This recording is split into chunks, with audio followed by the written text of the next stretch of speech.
하나님의 말씀은 사도행전 16장 30절에서 34절입니다. 신약성경 216쪽 사도행전 16장 30절에서 34절 말씀을 제가 봉독해 드리겠습니다.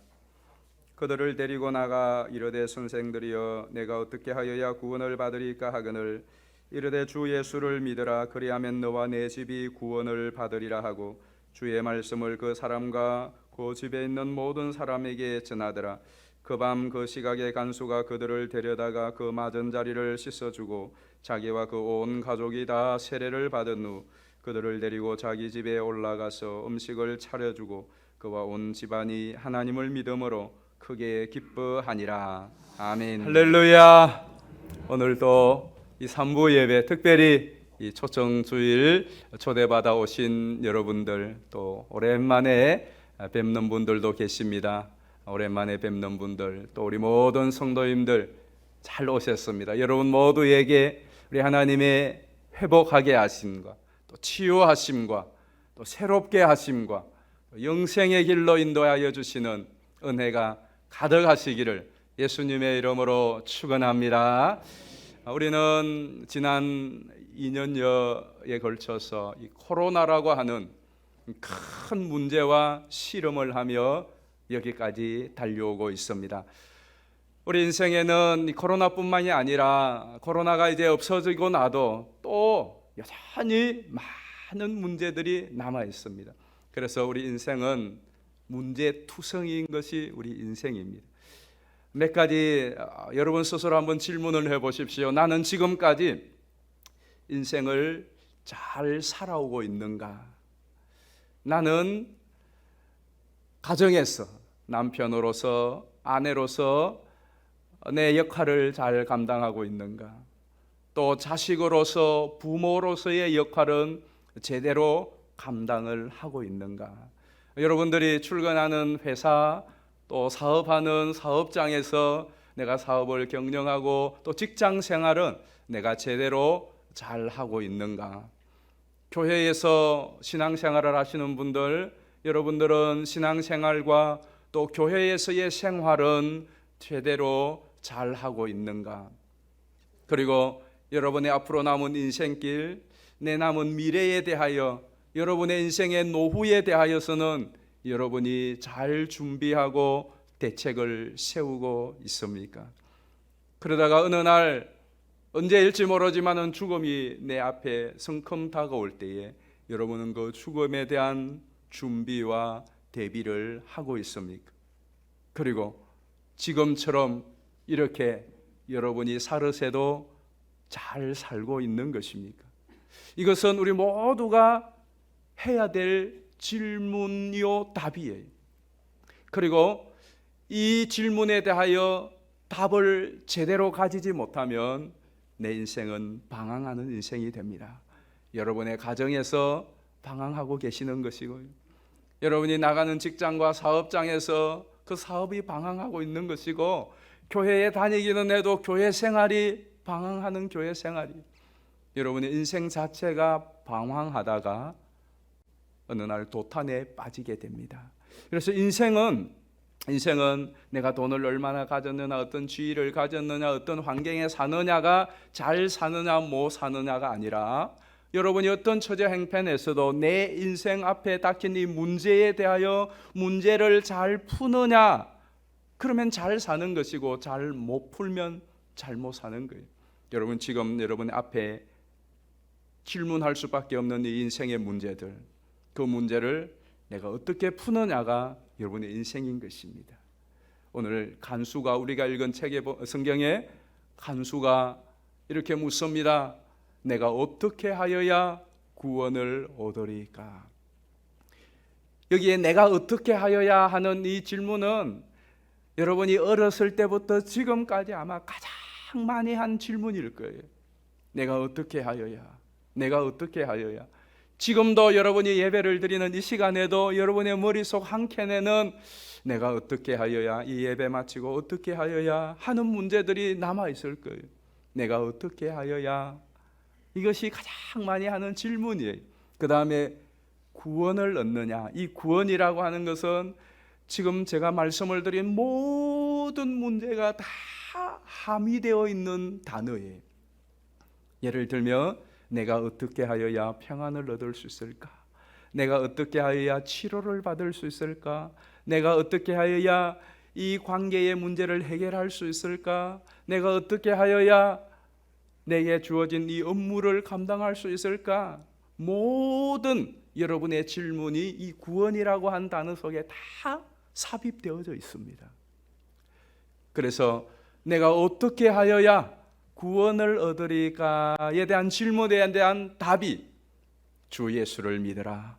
그리하면 너와 내 집이 구원을 얻으리라. 그렇게 나온 거예요. 자, 그러면 이 간수가 왜 이 질문을 하게 되었는가? 그것도 왜 이 바울에게 이 질문에 대한 답을 요구하고 있는가 하는 것이에요.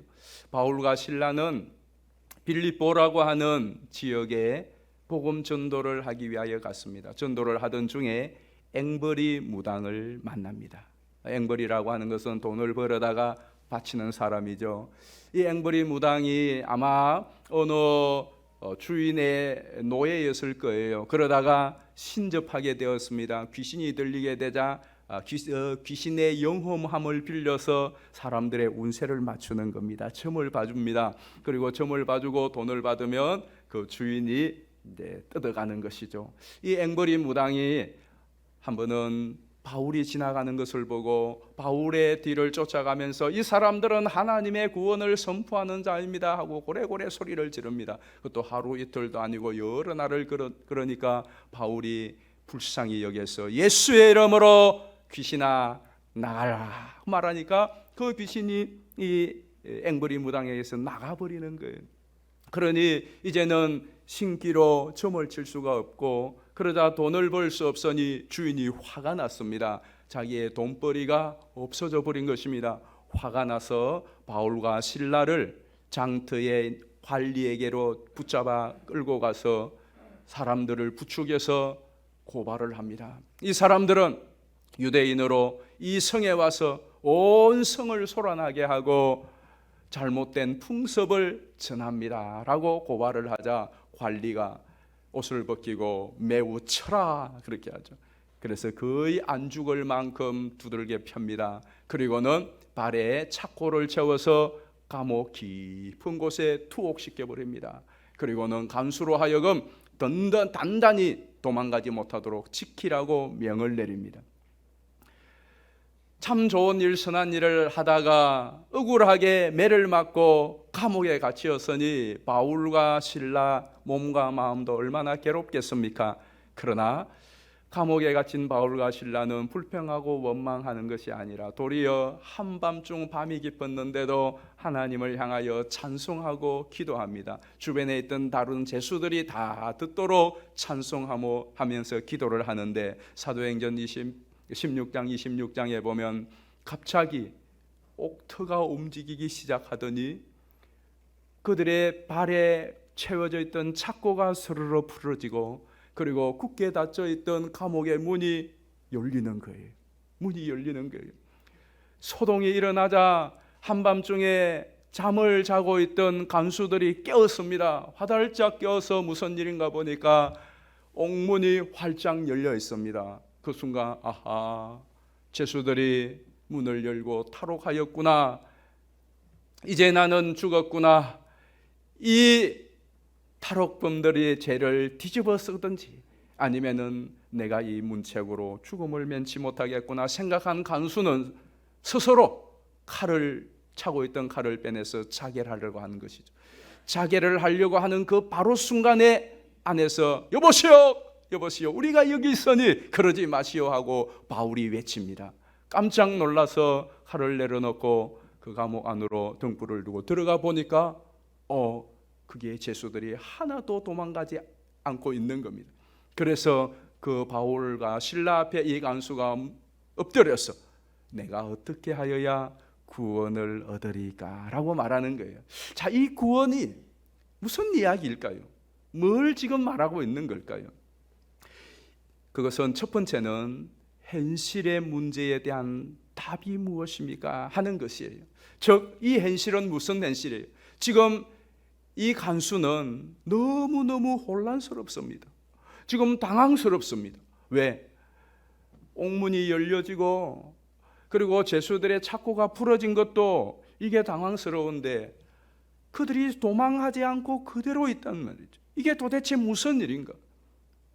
나는 도대체 어떻게 지금 처신을 해야 되는가? 여러분이 만약에 간수 같으면 얼마나 혼란스럽겠습니까? 그리고 지금 뭘 해야 될지, 어떻게 해야 되는 것입니까? 그 전에 옥문이 열려진 것만 보고는 이 간수가 자살하려고 하였습니다. 왜 자살하려고 했죠? 자살이라고 하는 것은 무엇이죠? 왜 사람들은 자살합니까? 어제도 뉴스에 보니까 어느 분이 자살했다는 뉴스가 나더라고요. 우리는 종종 그렇게 많은 돈을 가는 재벌인 자살을 했다는 소식을 듣습니다. 그렇게 큰 권력을 가진 권력자가 자살을 했다는 소리도 듣습니다. 그렇게 수많은 사람들의 주목을 받으며 인기를 누리는 인기 연예인이 자살을 했다는 소리를 듣습니다. 무엇 때문에 그들이 자살을 합니까? 그들 나름대로의 고민이 있습니다. 고민을 하는데 답이 나오지 않습니다. 며칠을 밤을 새우고, 아니 어떤 분들은 몇 달을 생각을 하고, 아니 어떤 분들은 몇 년을 이 문제를 가지고 끙끙 앓으면서 이 문제에 대한 답을 찾았는데 결국은 답이 나오지 않아요. 답이 없어요. 답이 없으니까, 스스로는 답이 없으니까 택하는 길이 뭐냐? 죽자. 그렇게 되는 거 아닙니까? 여러분들도 혹시 그런 생각을 해보신 분들 있지 않습니까? 부부관계에 답이 나오지 않아요. 자식관계에 답이 나오지 않아요. 이 집안에 답이 나오지 않아요. 내 삶에 답이 나오지 않아요. 그러면 어떻게 하죠? 죽자로 나가는 겁니다. 죽는다는 것은 답이 없다는 것이 완전한 절망인 겁니다. 간수가 그랬어요. 문이 열려있는 순간, 이거는 내가 해결할 수 있는 게 없구나. 이 일을 어떻게 하지? 죽자. 그래서 칼을 가지고 자결을 하려고 했던 겁니다. 그리고는 상황이 수습되어지고 안에 죄수들이 그대로 있어요. 그런데 이 상황은 또 뭐냐? 이 상황은 도대체 뭐냐? 그래서 이번에는 묻는 겁니다. 도대체 지금 이 상황에 나는 어떻게 해야 됩니까? 여러분들에게 그런 질문은 없습니까? 내 자녀 문제 어떻게 해야 됩니까? 우리 부부의 이 문제, 우리 가정의 이 문제, 내 직장과 사업장의 문제, 여러분 또 질병의 문제, 여러분이 안고 있는 지금 이 시간에도 지금까지도 해결되지 않고 답이 없는 이 문제 어떻게 해야 됩니까? 오늘 첫 번째 이 간수의 질문은 바로 이 질문입니다. 지금 어떻게 해야 되느냐? 이제 어떻게 해야 되느냐? 나는 어떻게 해야 되느냐? 답이 없어요. 그런데 그 질문에 대하여 바울이 말합니다. 주 예수를 믿어라. 한번 따라 합시다. 주 예수를 믿어라. 그리하면 너와 내 집까지 구원을 받으리라. 그리하면 답이 있다라는 겁니다. 답이 있다라는 겁니다. 너무나 힘들어서 도무지 이제는 더 이상 살아갈 힘이 없어서 죽고 싶을 때 주 예수를 믿어라. 그리하면 힘을 주시는 답이 있다는 것. 너무나 불안하고 두려워서 더 이상 답을 찾지 못하여 이 불안과 두려움의 공포 속에 죽을 것만 같은 그때에 주 예수를 믿어라. 그리하면 그 예수님이 세상이 줄 수 없는 평강을 주시는, 그 두려움 대신에 담대함을 주시는 답이 있다라는 말씀입니다.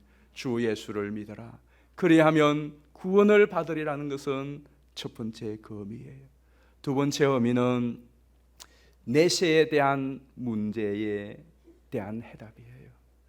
자, 이 내세라고 하는 것은 우리가 단지 죽어서 천국을 간다는 것도 있지만은 보이지 않는 세계, 앞에 눈에 펼쳐진 것 너머의 모든 것들에 대한 해답을 의미하는 거예요. 이 간수의 큰 실수가 무엇이었죠? 옥문이 열린 것을 보고 그는 속단했습니다. 죄수들 다 도망갔구나. 난 이제 끝났구나. 그러고는 죽으려고 그랬어요. 근데 만약에 그때에 이 간수가 옥문 안으로 한번 들어가 봤더라면 그렇게 하지 않았을 거예요. 이것이 우리가 자주 저지르는 실수입니다. 우리의 명점입니다. 여러분에게 무슨 일이 닥치면, 어떤 사건이 생기면, 코로나가 터지면 그 현상 그것만 보고 판단하는 겁니다. 그 속에 들어가 보면 굉장히 숨겨진 비밀들이 있어요. 여러분에게 어떤 고난이 닥쳤을 때에, 시련이 닥쳤을 때에 그것 안에 있는 수많은 비밀들이 있는데 거기에 한 발만 들어가 보면 이게 전부가 아니라는 것을 알 수가 있어요. 실제로 성경을 한번 보실까요? 29절 말씀을 보십시다. 간수가 등불을 달라고 하며 뛰어들어가 무서워 떨며 바울과 실라 앞에 엎드리고, 저게 뛰어들어갔다는 것이 눈에 들어오죠. 그가 들어가기 전에는 끝났구나, 죽었구나, 내가 죽자 그렇게 생각했는데 들어가 보니까 아니에요. 자기가 생각하고 자기가 판단했던 거하고는 달라요. 여러분 그렇습니다. 여러분이 생각하고 여러분이 판단하고 지금까지의 내 이성과 내 경험으로 판단했던 것과 다른 것들이 얼마나 많아요. 사람이 첫인상 보면 딱 안다고 그러죠. 그런데 그렇지 않아요. 사계 보면, 지내 보면 다릅니다. 그런 경우가 훨씬 많지 않습니까? 저 사람 첫인상 보니까 참 좋겠는데 살아보면, 결혼까지 해서 살아보면 아니다 하는 게 많단 말이죠. 저 사람 보면 틀려서 꼴도 보기 싫어 했는데 어떻게 엮여가지고 지나다 보면 이 사람 아니면 어떻게 할 뻔했노 싶은 경우가 훨씬 많습니다. 훨씬 많습니다. 음식도 마찬가지예요. 보기 좋은 떡이 먹기도 맛이 또 있다고요? 아니에요. 저게 무슨 맛이 있겠노 싶어서 집어 먹어보면은 의외로 생각보다 맛있는 것이 많고요. 이 맛있는 거 집어서 먹어보는데 그 안에 독이 있고 상한 것들도 많이 있습니다. 보기하고 다릅니다. 여러분이 지금까지 알고 있는 지식하고 다릅니다. 여러분이 지금까지 경험해 온 것하고 다른 것들이 많이 있다 이 말입니다. 더욱이 우리가 보는 이 현세하고 이 현실, 보이는 이 세상, 이것이 끝인 줄 알고 죽으면 끝인 줄 알지만, 그러나 여러분 이 현실 너머에 세계가 있습니다. 내세가 있습니다. 혹시 아직도 여러분 가운데 내세가 없다고 생각하시는 분은 왜 없다고 생각을 하십니까? 왜? 내세가 어디 있어? 천국이 어디 있어? 지옥이 어디 있어? 하시는 분 여기 계시면 왜 없다고 여러분은 단정하십니까? 가장 큰 이유는 하나, 안 보이니까 그런 거죠. 경험해 본 적이 없고 본 적이 없으니까 그런 거죠. 보이는 게 전부입니까?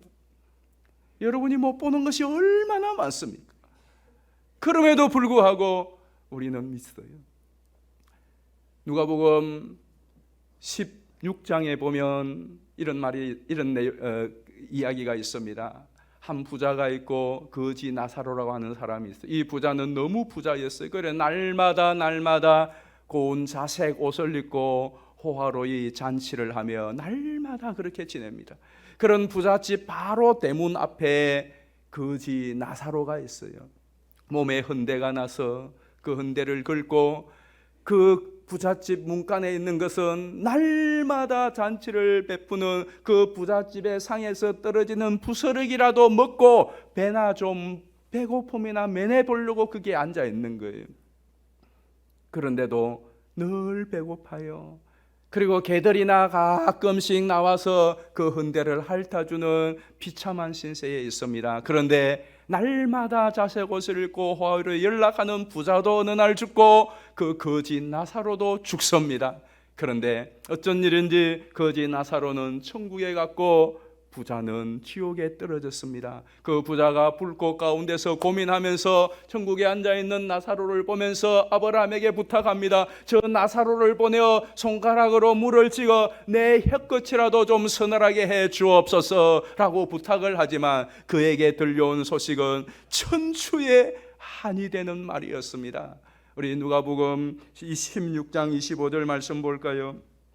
아브라함이 이르되 예, 너는 살았을 때에 좋은 것을 받았고 나사로는 고난을 받았으니 이것을 기억하라. 이제 그는 여기서 위로를 받고 너는 괴로움을 받느니라고 말합니다. 거기에 보면 너는 살았을 때, 그 살았을 때가 지금 내세를 결정한다는 말입니다. 이것은 단지 너 살았을 때 잘 먹고 잘 살았으니 이제 너는 지옥에서 고통 좀 받아보라, 그 말이 아닙니다. 네가 살았을 때에 네가 마땅히 살았어야 될 책임과 삶을 살지 않은 것에 대한 이야기입니다. 만약에 이 부자가 생각해 보십시오. 살았을 때에 내세가 있다는 것을 알았다면, 천국과 지옥이 있다는 것을 알았다면, 내가 이렇게 먹고 살다가 어느 날 죽으면 끝이 아니라 영원한 천국과 영원한 지옥이 있다는 것을 알았더라면 그 부자가 허구한 날 그렇게 살지는 않았을 것이 틀림없습니다. 만약에 천국과 지옥이 있음을 알았다면 그 부자가 그렇게 매일매일 잔치를 배 터지게 하면서 그 문 앞에서 배를 쫄쫄 굶고 있는 그 거지 나사로에게 어찌 그 종들을 시켜서 밥 좀 갖다 주라고 아니면 불러다가 밥 한 끼 주는 일을 하지 않았겠습니까? 그랬을 리가 없습니다. 그런 식으로 매일 먹고 마시면서 그 재물과 인생을 탕진하지 않았을 겁니다. 그런데 몰랐습니다. 이것이 단 줄 알았습니다. 먹고 마시면 이것이 이렇게 살면 그것이 끝인 줄 알았습니다. 내세가 있다는 것을 몰랐습니다. 나중에 죽고 나서야 알고 보니까 이미 때는 늦은 것입니다. 누가복음 23장에 보면 비슷하지만 다른 이야기가 나옵니다. 누가복음 23장에 예수님께서 십자가에 못 박혀 죽습니다. 십자가에 예수님이 못 박히실 때에 예수님 오른편에 예수님 왼편에 아주 흉악한 두 강도도 함께 십자가 처형을 받아 매달렸습니다. 두 양편의 강도는 강도답게 가운데 있는 예수님을 향하여 온갖 욕설을 퍼부으며 저주를 퍼붓습니다. 그러다가 이제 어느 순간 심경에 갑자기 변화를 일으킨 한편의 강도가 예수님에게 이렇게 요청을 합니다. 누가복음 23장 42절입니다. 이르되 예수여 당신의 나라에 임하실 때 나를 기억하소서 하니 43절에 보면 예수께서 이르시되 내가 진실로 네게 이르노니 오늘 네가 나와 함께 나그네에 있으리라. 그리고는 예수님도 호흡이 멈추시고 그리고 이 강도도 호흡이 멈추었습니다. 그렇게 죽었어요. 그런데 이 강도는 예수님과 함께 영원한 영생의 낙원에 들어가게 되었습니다. 인류 역사에 최초로 예수님의 십자가 죽으심으로 구원을 받은 사람이 이 강도가 되었습니다. 그것도 마지막 호흡이 떨어지기 직전에 구원을 받았습니다. 이런 사람을 정말 재수 좋은 사람이라고, 얼마나 좋은 재수를 타고 났으면 그 마지막 죽기 직전에 예수를 믿어 영원한 천국에 들어간단 말입니까?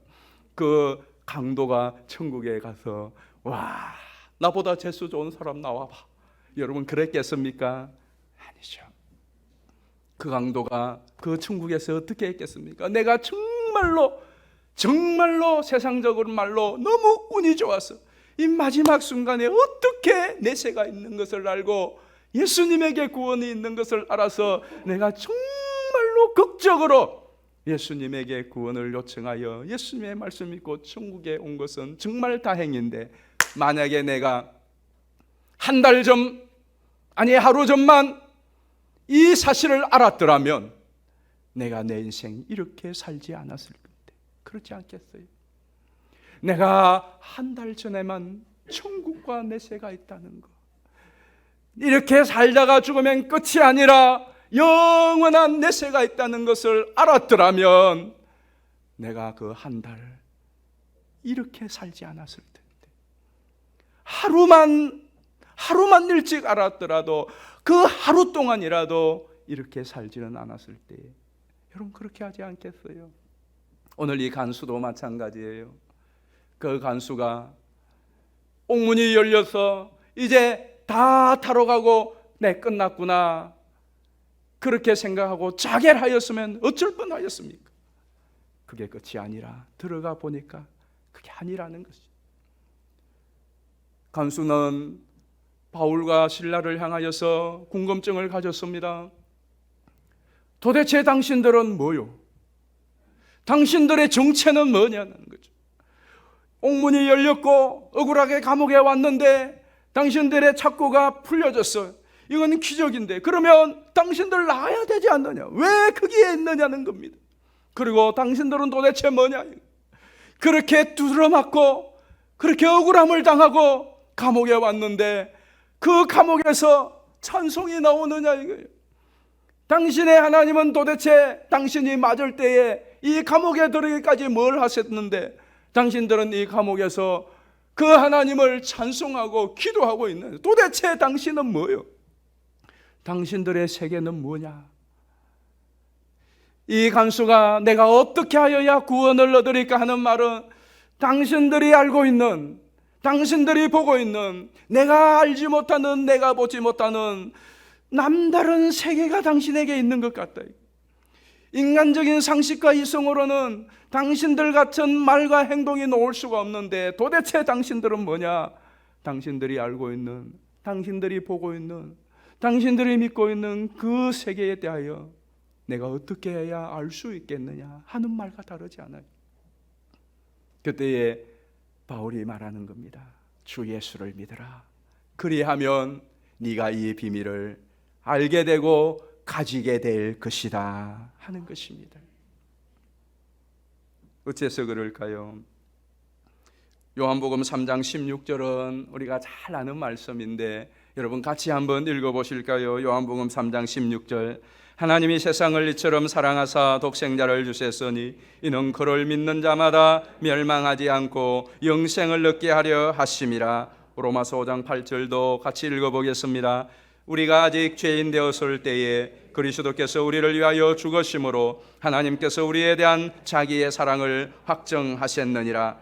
그러면 이제 우리가 그의 피로 말미암아 의롭다 하심을 받았으니 더욱 그로 말미암아 진노하심에서 구원을 받을 것이니라. 이 사실 때문에 그래요. 간수가 바울의 이야기를 듣고 주 예수를 믿어라 그리하면 너와 내 집이 구원을 받으리라는 말을 듣고 그 식구들을 모았습니다. 바울을 초청하여 갑니다. 그리고 그 바울을 통하여서 예수 그리스도에 대한 이야기를 듣습니다.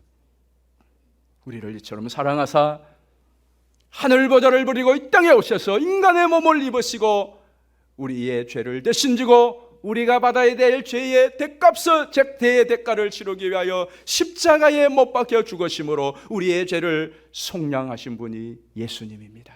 그리고 3일 만에 부활하시고 승천하셔서 지금도 우리의 중보가 되시고 우리의 보정이 되시고 그 영을 보내어 믿는 자들 가운데 이 세상을 살아가는 동안 때를 따라 돕는 은혜를 베푸실 뿐만 아니라 이 세상을 떠날 때에 영원한 영생의 나라로 이끄시는 분이 예수님입니다. 바울이 그 가족들과 간수에게 이야기를 해주었습니다. 그때 그들이 예수님을 영접하였어요. 우리 34절 보실까요? 그들을 데리고 자기 집에 올라가서 음식을 차려주고 그와 온 집안이 다 같이 하나님을 믿음으로 크게 기뻐하니라. 그와 온 집안이 크게 기뻐했던 것은 무슨 떼돈을 벌어서 기뻐한 것이 아니었습니다. 그들의 수건 사용했던 좋은 집을, 내 집을 장만하여서 그것 때문에 기뻐한 것이 아니었습니다. 그 가정의 자식들이 좋은 인류 대학에 들어가서 그것 때문에 기뻐한 것이 아니었습니다. 그들이 기뻐한 것은 그 온 가족이 하나님을 믿음으로, 예수님을 믿음으로 크게 기뻐하였더라 했습니다. 왜 그럴까요? 자살로 가장을 잃을 뻔하였습니다. 그 간수가 자살로 죽었다면 온 가족의 큰 슬픔의 비극이 넘쳤을 것입니다. 곡소리가 떠나지 않았을 겁니다. 그런데 그 간수가 예수 그리스도에 대한 소식을 듣고 주 예수를 믿어라 그리하면 너와 내 가족이 구원을 받으리라는 이 소식을 듣고 가족들을 불렀고, 그리고는 예수 그리스도에 대한 소식을 듣고 그들이 예수 그리스도를 믿음으로 혼란에서, 두려움에서, 불안에서, 그리고 영원한 사망에서 영생과 평안과 새로운 삶을 얻게 되었으니 그 가정에 이 세상의 모든 것을 넣는 것보다 큰 기쁨이 있었던 것입니다. 저는 여러분에게도 또 여러분을 통하여 여러분의 가족들에게도 이러한 기쁨이, 이러한 구원이 있기를 예수님의 이름으로 축복합니다. 개그우먼 조혜련 씨 아시죠? 이분은 45년 동안 나는 왜 이렇게 힘들게 살지? 우리 집안은 왜 이 모양이지?에 대한 고민을 가지고 버거운 삶을 살았다고 합니다. 코미디언으로 많은 인기를 누리고 있었지만은 그러나 늘 마음속에는 나는 왜 이렇게 살아야 하지? 우리 집안은 왜 이렇지? 이 고민이 떠나지를 않았대요. 그런데 2015년 45살의 나이에 예수님을 만나고 이 모든 고민의 문제가 해결되었다고 합니다. 그런데 어떻게 예수님을 만나게 되었느냐? 그가 너무나 마음이 헛한 마음, 뭐라고 표현해야 되죠? 그 마음을 달랠 길 없어서 유학을 준비하려고 중국에서 유학을 준비하다가 지금 현재의 남편을 만났대요. 이 남편이 나이가 자기보다 2살이 어린 남편이에요. 그런데 늘 반말을 하는 거예요. 그래서 존댓말을 해줬으면 좋겠다는 생각이 들어요. 그 남편이 그러더래요. 내가 존댓말, 평생 존댓말을 해줄 테니까 딱 한 번만 주일날 교회에 가자는 거예요. 그동안 45년 한 번도 교회를 주일날 가본 적이 없어요. 딱 한 번만. 그래서 그 남편이 평생 존댓말 해준다는 말에 한 번만 딱 따라가기로 했대요. 그래서 한 번 따라가는데 얼굴 밝히기 싫어서 모자 푹 뒤집어 쓰고 그리고 제일 뒷좌석에 앉아 있었답니다. 그런데 그날 찬양대가 찬양을 하는데 찬양이 하나님의 은혜로 그 찬양이었대요. 하나님의 은혜로. 그 다음 가사가 이 쓸데없는 자예요. 근데 이 가사가 그렇게 와닿더라는 거예요. 조혜련은 태어날 때에 아들이 아니라고 쓸데없다고 했다는 거예요. 그 집안에 그 형제 자매가 7명이고 막내가 8째가 아들이에요. 그러니까 아들을 낳으려고 7번까지 나온 거예요. 근데 조혜련은 5번입니다. 5번. 그러니 태어났을 때의 아들이 아니라고 쓸데없다고 늘 그래서 쓸데없는 존재로 살아온 거예요. 그리고 자기가 하는 일은 해놓고 결과는 보면 쓸데없는 짓을 했다 하는 이 상처가 있었다. 이게 쓸데없는 사람으로 태어나서 하는 일은 열심히 해도 지나고 보면 쓸데없는 일을 한 것 같다. 이런 상처를 갖고 있는데 이 쓸데없는 자, 이 가사가 꼭 자기와 같더라는 거예요. 그런데 그 가사의 후렴에 반복되는 마지막 소절이 무엇이죠? 내 모든 형편 아시는 주님 늘 돌보아 주실 것을 나는 확실하네. 근데 거기에 내 모든 행편 잘 아시는 주님, 그 가사가 아니 내 어머니도 내 행편을 모르는데 내 행편을 잘 아시는 주님이 어떤 분이기에 주님이 누구길래 내 행편을 다 아신단 말이냐? 거기에 귀 확 열리더라는 거예요.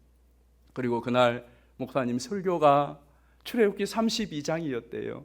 출애굽기 32장은 이스라엘 백성들이 출애굽하여서 시내 광야에 도착을 하였고 모세는 시내산에 올라가서 하나님의 계명을 받는 동안에 드디어 내려오자 이스라엘 백성들이 아론을 주축으로 금 송아지를 만들어서 하나님이라고 우상 숭배를 하고 있는데 모세가 내려와 보니까 그렇게 되어 있습니다.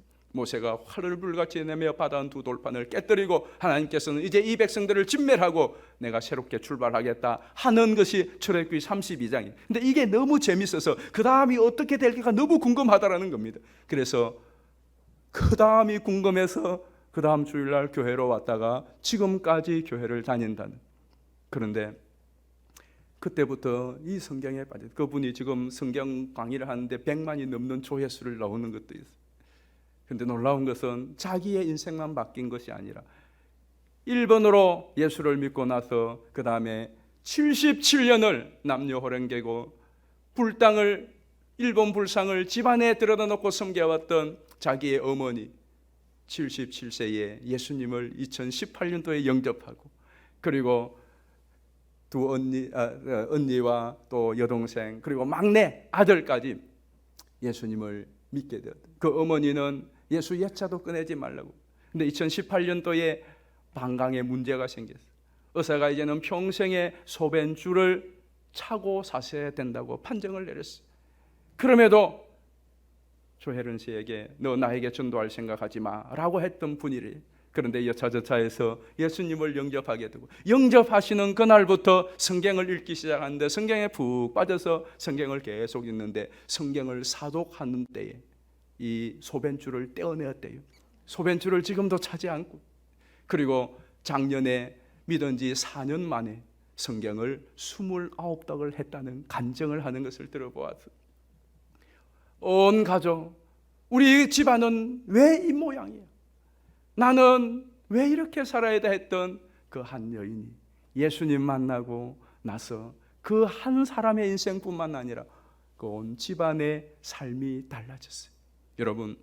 여러분은 지금까지 무엇을 믿고 의지하고 살아오셨습니까?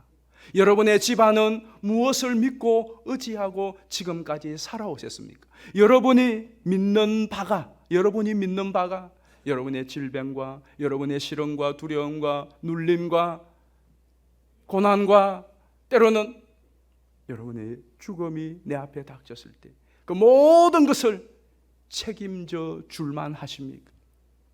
여러분의 인생의 깊은 큰 풍랑을 만나고 때로는 내가 그 깊은 바다에 빠지게 되었을 때 그 인생의 경랑 속에 빠진 나를 건져줄 분이 여러분 누구라고 생각을 하십니까? 때로는 죄와 사망의 엄침한 골짜기를 다니고 두려움과 불안 속에서 어떻게 앞으로 헤쳐나가야 될 막막한 광야 같은 곳에 서 있을 그때에 내 길이 되어주시고 내가 이 세상을 떠날 때라도 영원한 영생과 생명의 길로 인도할 수 있는 분이 여러분 누구라고 생각을 하십니까? 앞으로 남은 내 인생의 여정 무슨 일을 만날지 모르지만 나와 함께 동행하면서 나의 도움이 되시면서 나의 위로가 되시면서 때로는 갈 길을 몰라 방황할 때에 갈 길을 제시해 주며 친절한 나의 안내자가 되어주실 수 있는 그러한 여러분이 정말 의지할 수 있는 분 누구십니까? 우리가 부르는 찬송 가운데 이런 찬송이 있습니다. 울어도 못하네, 힘써도 못하네, 참아도 못하네, 할 수 없는 죄인이 어찌 아니 죽을까? 그 다음 반전이 있습니다. 믿으면 되겠네, 주 예수만 믿어서 그 은혜를 힘입고 주님 앞에 나가면 영원 삶을 얻네. 십자가에 달려서 예수 고난 당했네. 나를 구원하시리 예수밖에 없네. 여러분, 이 험한 세상을 살아가는 동안 내가 누군가를 믿고 의지할 바가 있다는 거 얼마나 큰 위로요, 소망이요, 축복입니까?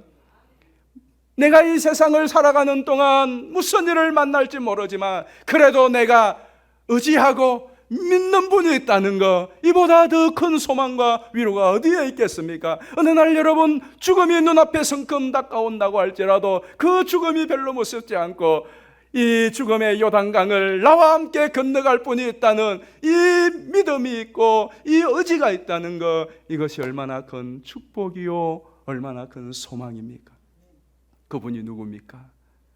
저와 여러분을 위하여 이 땅에 인간의 몸을 입고 오셔서 십자가에 죽으시고 부활하신 오직 이 지구상에 단 한 분, 주 예수 그리스도밖에 없습니다. 여러분이 정말로 예수님을 꼭 반드시 믿어야 되는 이유는 예수님만 우리의 유일한 구원자이십니다. 예수님을 믿는 것만이 여러분뿐만 아니라 여러분을 통하여서 여러분의 가족까지 함께 믿어 구원에 이룰 수 있습니다. 여러분이 꼭 믿으셔야 되는 이유는 여러분 자신만 아니라 여러분의 가족이 여러분을 통하여서 믿음에 이르는 통로가 될 수 있습니다. 그래서 여러분의 가족의 운명이 여러분 한 분 한 분의 믿음에 달려있다 해도 과언이 아닌 것입니다. 그러므로 오늘 초대되어 오신 여러분, 예수님 믿으십시오. 예수님 믿으십시오. 여러분 꼭 예수님을 믿으셔야 됩니다. 여러분 자신과 여러분의 가족을 위하여서 여러분 예수님 믿으셔야 되고, 예수를 지금까지 믿어오신 여러분은 예수님을 어떻게 믿고 있습니까? 불안할 때, 두려울 때, 염려가 몰려올 때, 고난이 있을 때에 믿음을 발휘하십니까? 그때에 예수님을 믿으시기를 바랍니다. 너무나 힘들고 어려울 때에 예수님을 믿으시기를 바랍니다. 그러면 그 힘들고 어려움에서 그 믿음으로 일어날 수가 있습니다. 너무나 불안하고 두려울 때에 예수님을 믿으시기를 바랍니다. 그 믿음이 여러분의 두려움과 불안을 평안으로 바꾸어 주실 것입니다. 저는 여러분 모두가 예수님을 믿는 믿음으로 이 세상을 승리하고 이 세상을 떠날 때 영원한 영생에 이르게 되시기를, 또 여러분으로 인하여 여러분의 가족도 다 함께 그 자리에 있게 되시기를 예수님의 이름으로 축원합니다. 우리 한번 합심하여 기도하겠습니다. 이 시간 기도할 때에 우리 믿는 성도님들, 여러분이 더욱더 굳건한 믿음, 실제적인 믿음, 살아있는 믿음을 달라고 기도하시고, 또 오늘 초대되어 오신 여러분들은 어떻게 기도를 해야 할지 모르죠. 이렇게 기도하십시오. 나도 예수님을 모시고 싶습니다. 나도 예수님을 믿고 예수님과 함께 이 세상을 걸어가고 싶습니다. 나도 이 세상을 떠나는 날 영원한 영생의 나라 저 천국에 이르기를 원합니다. 예수님, 나 같은 죄인을 위하여 이 땅에 오셔서 십자가의 나를 대신하여 죽으시고 다시 살아나심으로 나의 삶의 주인이 되어주시고 때를 따라 돕는 은혜를 베푸시고 나를 영원한 영생으로 이끄심을 감사합니다. 나도 예수님 모시고 살아가기로 결심합니다. 그렇게 기도하시면 돼요. 그렇게 여러분이 입술을 벌려서 기도 한번 해보시기를 바라요. 이 시간 우리가 기도할 때에 정말로 예수님, 더욱더 주님을 신뢰하는 분명한 믿음을 주십시오. 내가 예수님으로 인하여서 어떻게 하여야 구원을 얻으리까? 어떻게 하여야 살아가겠습니까? 어떻게 하여야 하는 이 수많은 질문에 예수님으로 인하여 해답, 예수님으로 인하여 승리, 예수님으로 인하여 생명을 얻게 되는 이 놀라운 축복을 누리게 하여 주십시오. 우리 이 시간에 주여 한 번 부르고 통성으로 기도하겠습니다.